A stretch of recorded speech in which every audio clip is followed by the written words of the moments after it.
Was taken to the hospital with injuries. A well-traveled road in the valley is closed, forcing many drivers to take a different route. The city of Huntsville closed Balch Road today from Highway 72 to Juan Drive. The purpose is for utility and road construction. The work will include widening Balch Road about 5 lanes and widening Highway 72 at the intersection. Which is a lot of traffic sometimes, and to me it just seems like it takes a little bit longer to get home, and the traffic is getting pretty hectic now that Madison's getting big. Balch Road will remain closed for 10 months. 6 Boaz police charged Joshua Stone and Jerry Johnson with manufacturing methamphetamine and possession of drug paraphernalia. Investigators say they found meth and ingredients to make meth in a home on Elm Street. Both are being held in the Boaz jail. Authorities say they are searching for one more person in connection with this meth lab. Friday was Tractor Day in Lincoln County, Tennessee. Dozens of students marked the day by driving their tractors to school.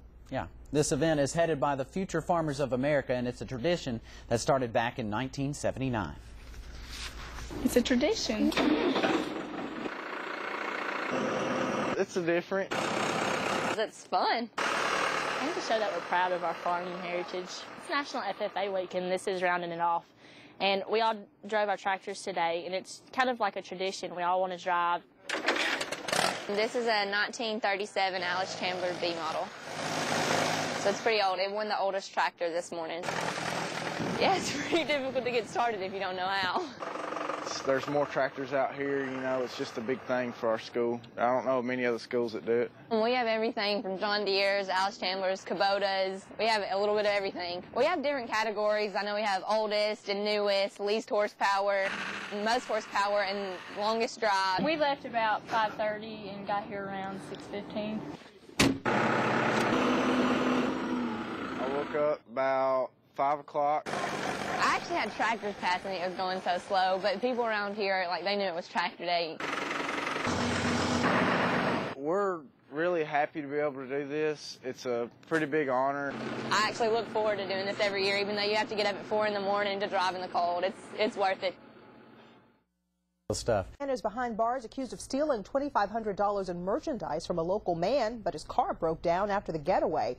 22-year-old Jeffrey Bourne is now in the Marshall County Jail. He's charged with receiving stolen property. Authorities say Bourne took the victim's car with the stolen merchandise, but the car later broke down on Union Grove Road. Police arrested him at a Gunnersville motel. Jackson County man says he's seen one too many wrecks near his home, and he's speaking out tonight in hopes of preventing future accidents there. He's talking about Brock Road. That's just off Highway 72 in Gurley. WAFF 48's Trang Do joins us live from our Huntsville newsroom. Trang, the latest accident happened early this morning. Yeah, just before 12:30, Jeannie. He says he's tired of seeing people get hurt on this road, so he took out his video camera to show people just how bad these accidents can get. Spray paint on the roadway marks the spot where a 2-car accident happened right in front of Matthew Burnett's home on Brock Road in Gurley. I heard a really loud noise, kind of like a dump truck body slamming down. Burnett called 911 and then grabbed his camera, taking this video of what he describes as a head-on collision. He says it took more than an hour for crews to cut one of the drivers out of a car. The other driver was taken away in an ambulance.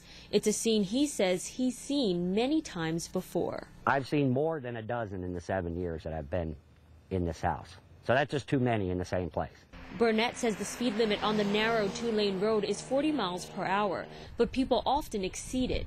He says getting people to slow down and pumping up enforcement could help prevent future accidents. Believe me, I understand the state troopers and the county sheriffs have a lot of things, a lot of territory to cover.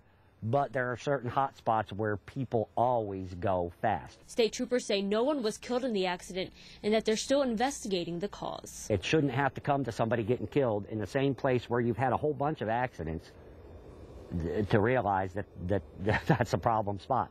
A search of our archives here at the station produced at least 2 other major accidents on this roadway in the past 7 years. It's not known at this time if speed was a contributing factor in this morning's accident.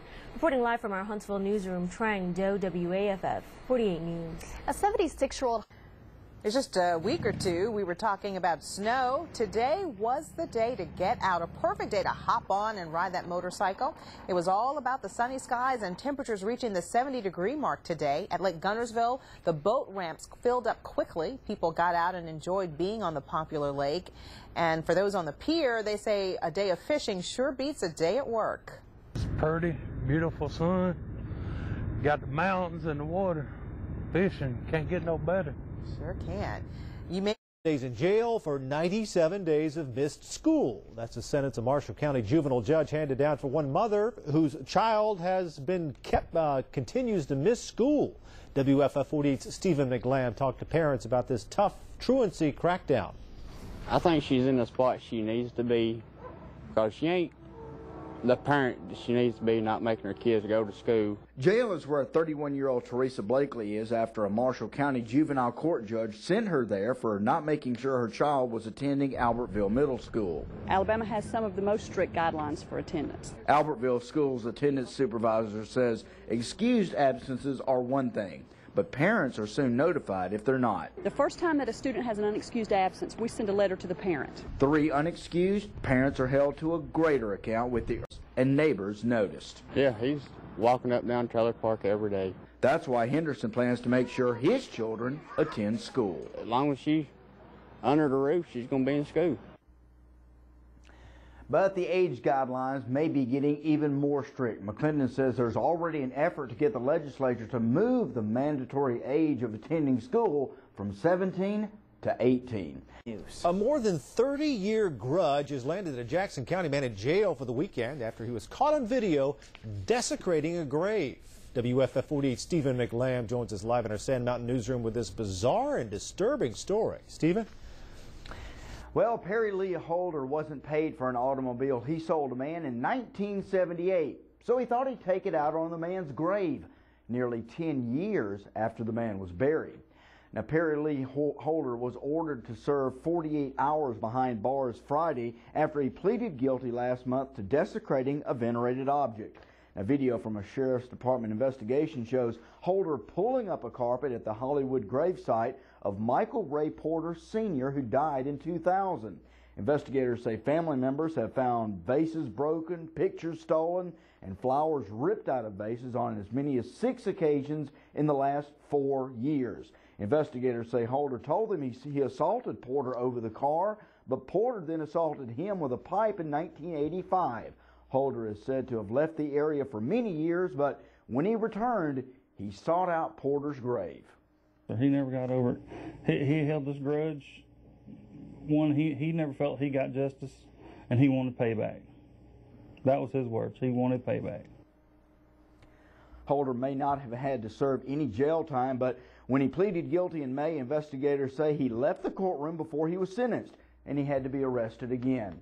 Now, the judge ordered him to also pay restitution of just over $700 and stay away from Porter's grave. Reporting live from our Sand Mountain newsroom, Stephen McLam, WAFF 48 News.